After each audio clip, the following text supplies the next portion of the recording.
Greetings everybody, I am Ms. A.M. Laba, and in today's video I'll be explaining the concepts of managing learner behavior as well as examples of how Ms. Mnyeni can encourage positive behavior, prevent disruptions, and manage misbehavior without punitive discipline. So firstly, I am going to look at the challenges in managing learner behavior in a primary school classroom.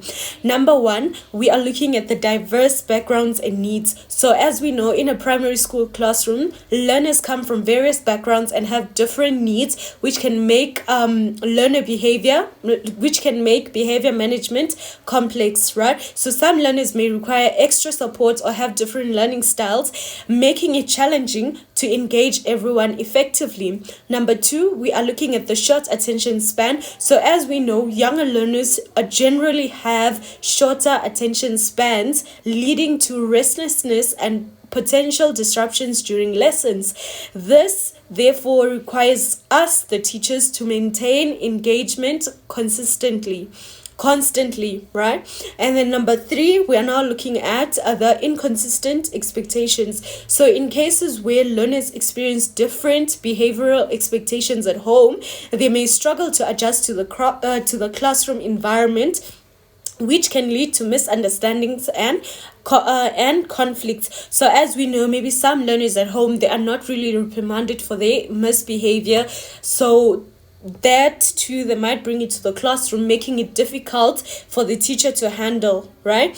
And then I'm now moving on to the strategies that the teacher can use to manage learner behavior. So firstly, looking at the proactive approaches, it's number one, we are looking at the clear expectations, right? So clearly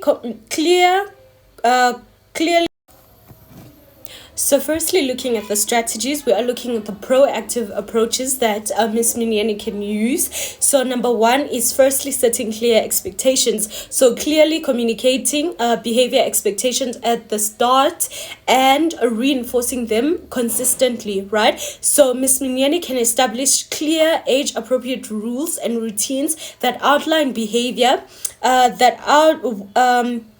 that outline what behavior is expected. So for example, she might create a set of classroom rules with her learners at the beginning of the year and post these rules visibly. So number two, we are looking at creating a positive classroom culture. So creating a calm and orderly classroom environment with organized spaces and comfortable sitting helps to promote respect.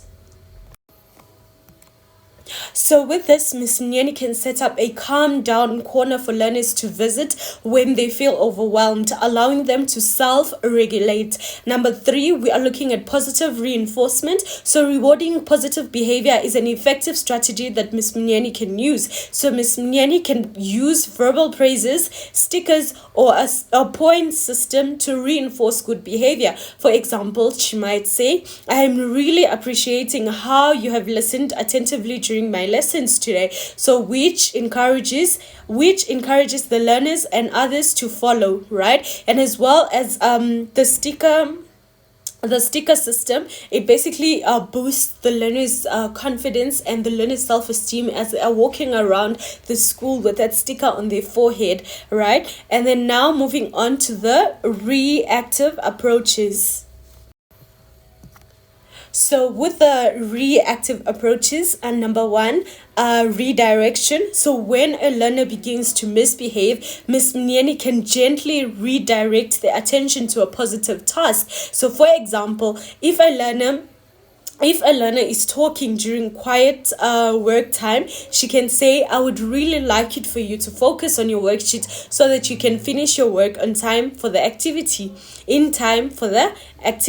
right?" Number two, we can look at a timeout or cool down space. So Ms. Mnyeni can basically provide a cool down space where learners can go to regain their composure if they are feeling overwhelmed, right? So this approach allows learners to return to a calm state without getting punished.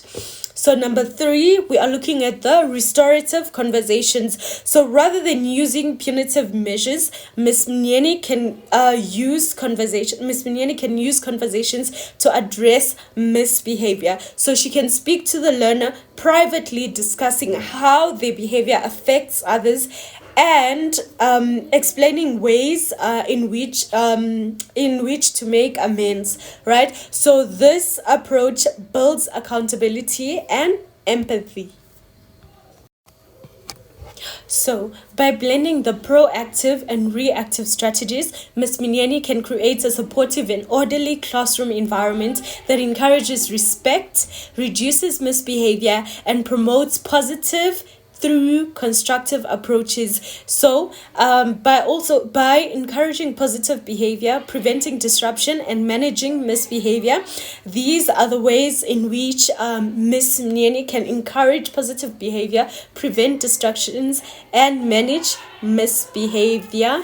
Thank you so much, and that's the end of my video.